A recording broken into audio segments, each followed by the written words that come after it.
Alright, we are going to read now chapter 930 of One Piece. This one is called Ebisu Town, yet another location in Wano country. First we get a nice cover page of Uroge, I guess. I never tried to say his name, not recently at least. I totally forgot at least how I was mispronouncing it before.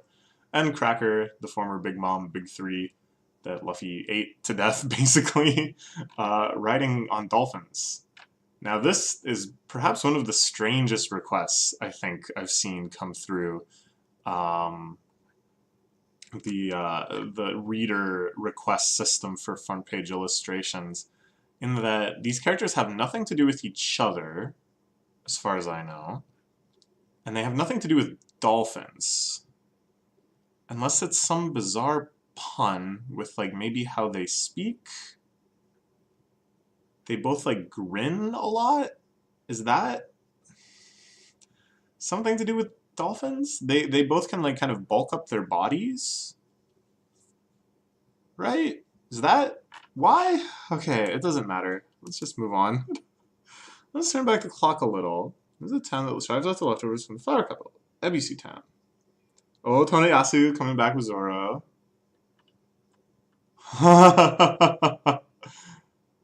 They seem to be having fun, don't they? All animals in this creature, it's the only one that can smile is man. Makes you feel like smiling, doesn't it? I mean, that's an interesting concept. If we explore the philosophical ramifications of humanity being able to tap into a more powerful and meaningful happiness than any other animal, and that we should really cherish that fact. It's kind of interesting. Is it true? I don't know. It's certainly more meaningful, but I don't know if it's a more substantial happiness. An animal and humans aren't the only animal that can smile, but I think a lot of other animals smile to signal something else. Like a chimpanzee smiles as a form of aggression, I believe, and bares its teeth. Um, but in the world of One Piece, it's certainly not true that only humans can smile. Anyways, let's just move on. Oh man, this town is creepy. Laughing about their teeth coming out, laughing about how they're starving. He's some kind of comedian. This is pretty funny.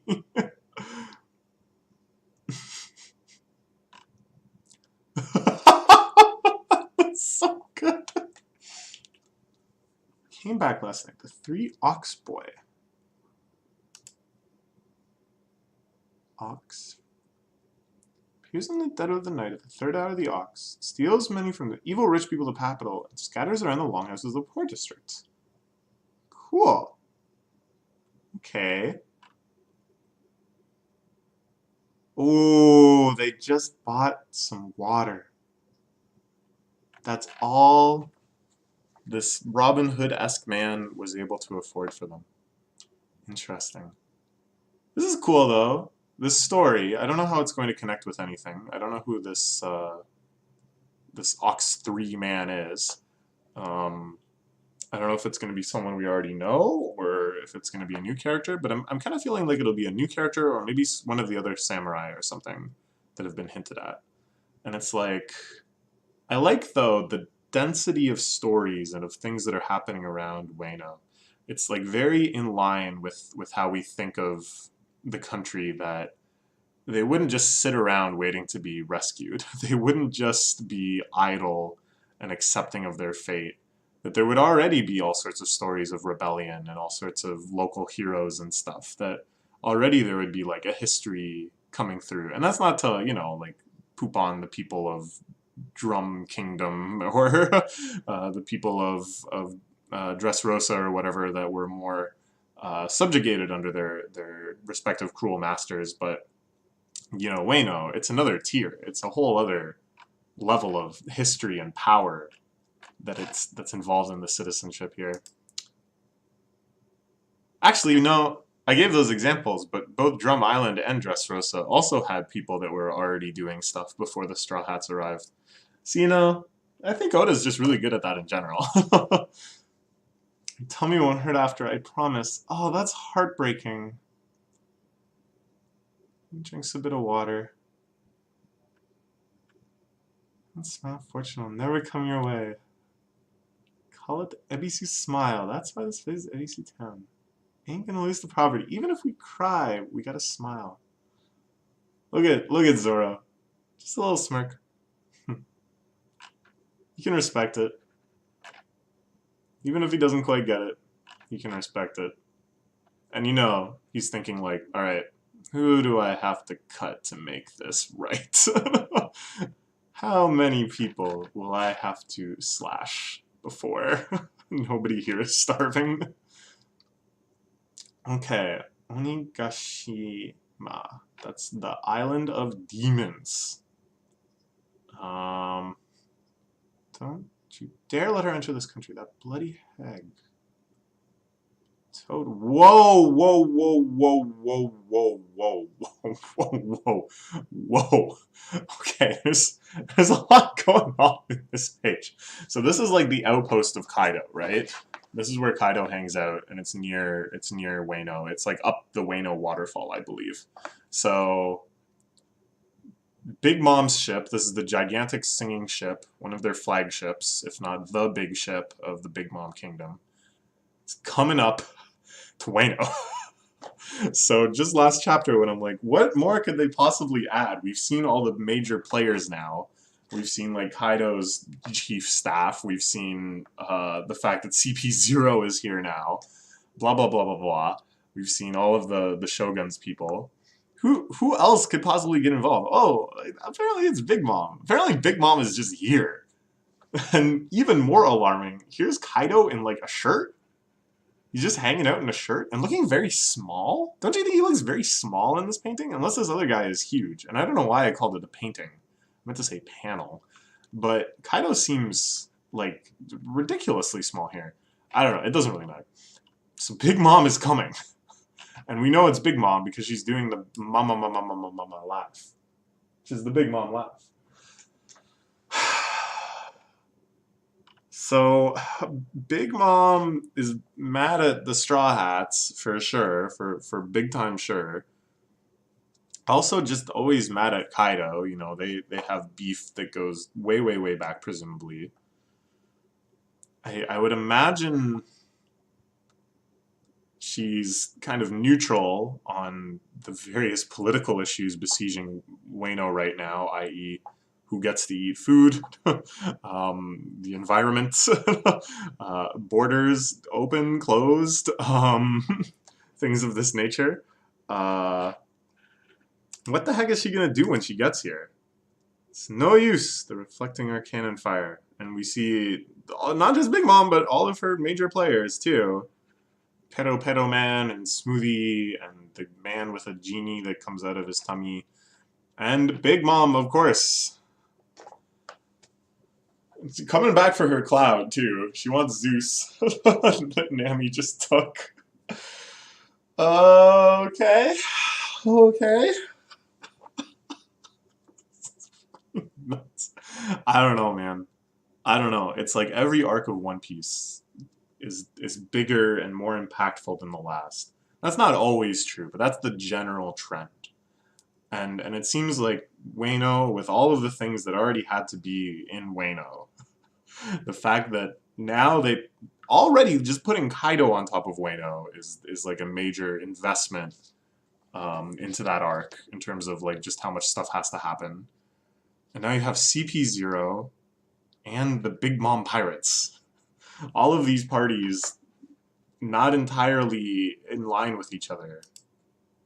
Climb that waterfall.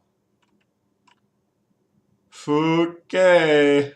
Don't let her in. Damn it, what are you idiots doing?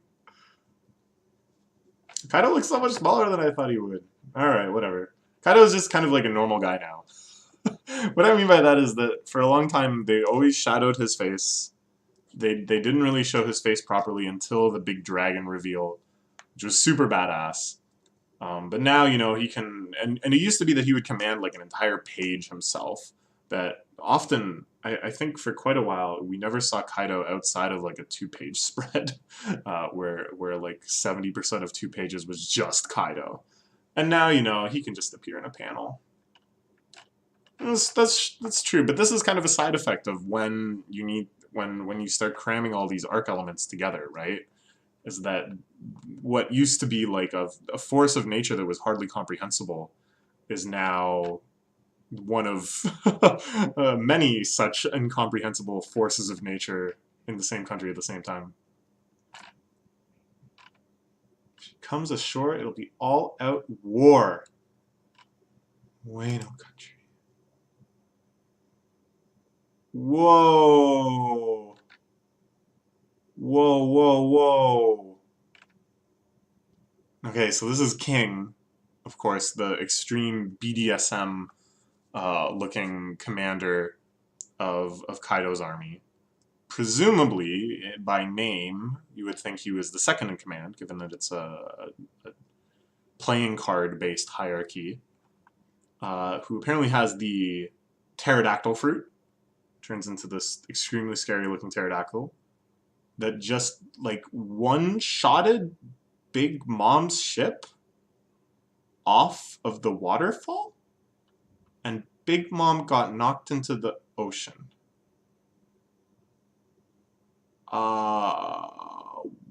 What? This is page 10, by the way. That's not the end of the chapter.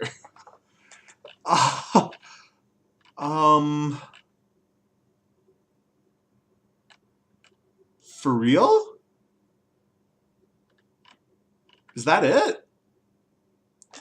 This is elsewhere.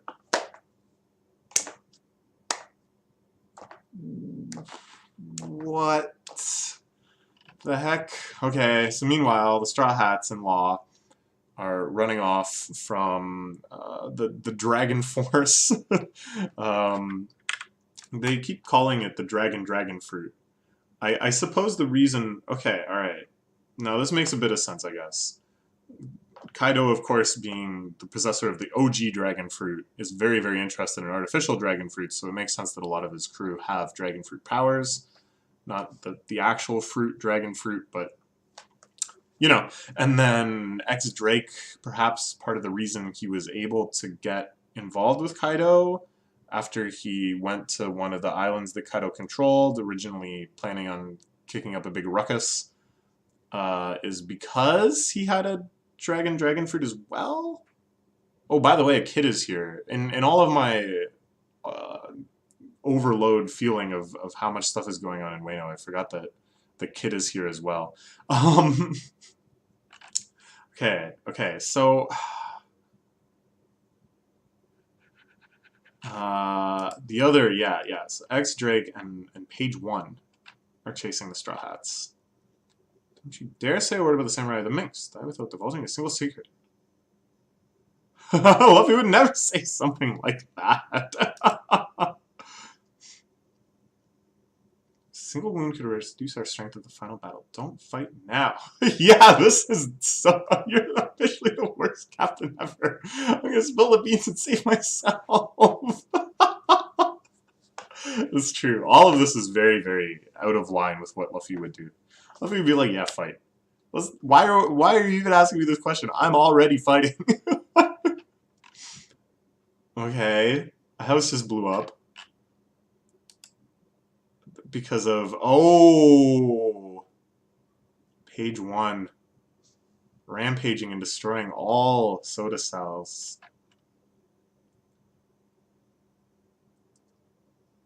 Oh, man. Sanji's gonna want to fight. There's no way he's gonna let innocent people get their livelihood busted up, crying out in the streets.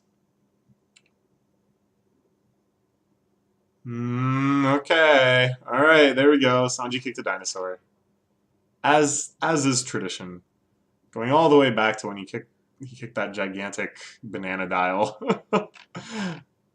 He just loves to kick a dinosaur. Okay. He radios in somebody. This is the real threat, right? It's that it's not just that they can fight whoever happens to be around and be pretty sure that they're going to win. It's that they're against the entire country here. Everyone is conspiring. Well, not even conspiring. It's just their actual systems of defense in play. They just radio in each other.